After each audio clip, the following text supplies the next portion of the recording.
Hi, it's GayYell again, the Baking Notary. So I get a lot of questions in my DM asking me really weird questions sometimes, like literally, what is this? Or how do I become a notary in my state? So today I'm going to answer some of those common questions that I get. So let's just get into it. So the first question I have is, how do I become a notary in my state? So first, obviously, you need to check your state's requirements. Every state is a little different. You're going to have to go down to your county clerk's office, get an application, or you may even be able to fill out that application online. And the application will tell you exactly what you need. Usually it's a small fee, $15 to $60, depending on the state that you're in. And some states, like New York, for example, may require an exam, but most of them you can just go pay a fee, put your hand up, swear in, and that's it. From there, obviously, you're going to need to get some supplies, and I do have a video about starting notary supplies. So, my next question is, how much money can I really make as a part-time notary? All up to you. So, if you want to do it after work, don't quit your day job. That's really when most of the other people are looking for notaries because they just got off of work as well. So, it's really easy to make a good amount of money, all depending on how long you want to work. So you can get on the different apps, which I have videos about, and take jobs only in the evening and weekends. You can make a couple of $100s a day just taking 2 to 3 appointments after work or on the weekend. What supplies do I need? What supplies do I actually need to get started? You need a stamp and a notary journal and pens to get started. Literally, that's all you need. If you're going to do general notary work, a stamp, a pen, pens, and your journal. And you can literally start taking appointments as soon as you have your stamp and your journal.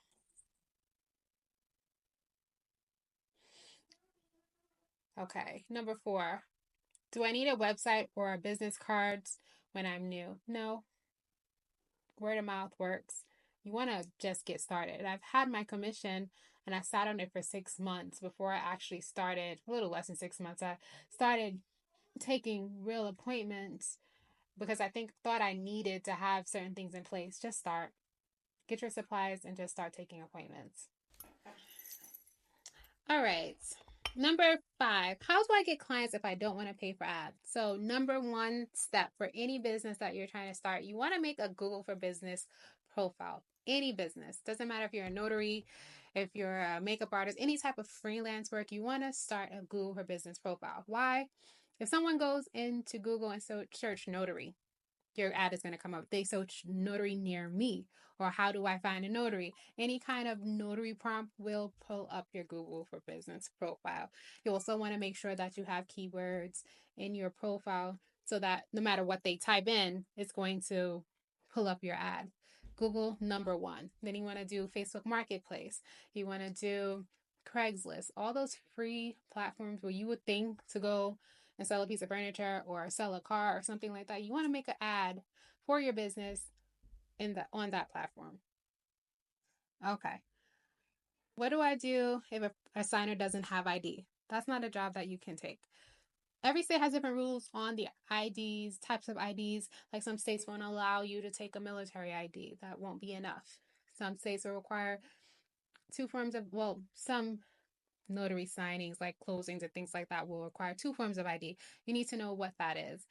Uh, and that will also depend on the discretion of the signing company. That's the whole other thing. But they don't have a unexpired photo ID, driver's license, state ID, passport. That's not a job that you can take. The whole purpose of you going to them is to verify who they are as a notary. You're witnessing someone sign a document and saying that this is who that person is. That's the whole reason you're there.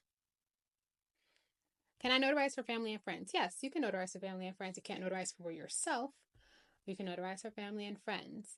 Make sure you treat it like a real, true appointment.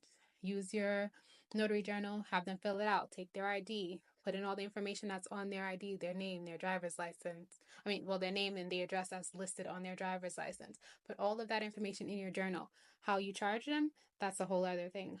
That's really up to your discretion. Charge them like a normal client. Really do what you want. But yes, you can notarize for family and friends. Okay, number 8. What's the difference between a notary public and a notary signing agent? So, a notary public will witness signatures, perform oaths and affirmations, verify identity, prevents fraud. Okay, so you do power of attorneys, affidavits, will and trust, school and medical forms, things like that. So the notary public can do several other things, obviously, apostille services. The list goes on of the type of things you can add as a general notary. Now, a signing agent will handle mortgage loan documents. So the difference really is the scope of work and the type and training. So you need a little bit more training to become a notary signing agent because you have to learn a little bit more about mortgage documents, refinances, closings, things like that. Returning documents to the lender. You obviously will need a printer because now you're printing large packages, 100 pages for you, 100 pages for the signer. It can get pretty detailed, a lot more, it's more time consuming, a little bit more goes into it. So you would need to take the state exam and get a bit of training to become a notary signing agent. Uh, it's confidential, that you have to get a background check. It's a little bit more work that goes into becoming a notary signing agent. There's more money in it as well. So if you're thinking about it, do it. It's worth taking the training and taking the time to learn. What do I do if I make a mistake on a notarization? Depends on the type of document it is. So this is where taking a general notary training course comes in because it depends on the type of documents. Most situations you'll be able to cross it out and initial where that change was done. You don't want to white out a document. You want to cross out initial and correct. One thing I wish I knew before I started.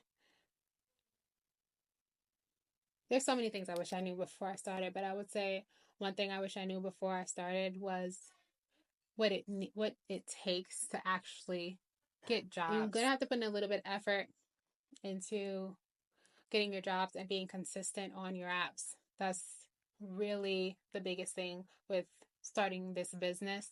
Being consistent. What it's going to take to actually get clients. All right, so these are just a few questions that I get. Another extra question I just wanted to add in. Someone literally said, "What is this?" So sometimes when I put up videos, people have no idea or never heard of what a notary actually is or does or never experienced or never needed a notary. So they just really generally don't know. So if you're not sure of what a notary is, I hope this video helped you get a little bit of a better understanding of what a notary is and does. And if you have any other questions along your notary journey, just send me a message. I'll be sure to do another one of these with some general questions. And I have several videos that breaks some of these topics down already on my channel. So thank you for watching. Again, my name is GayYell, the Baking Notary. I'll see you on the next one. And don't forget to hit that subscribe button.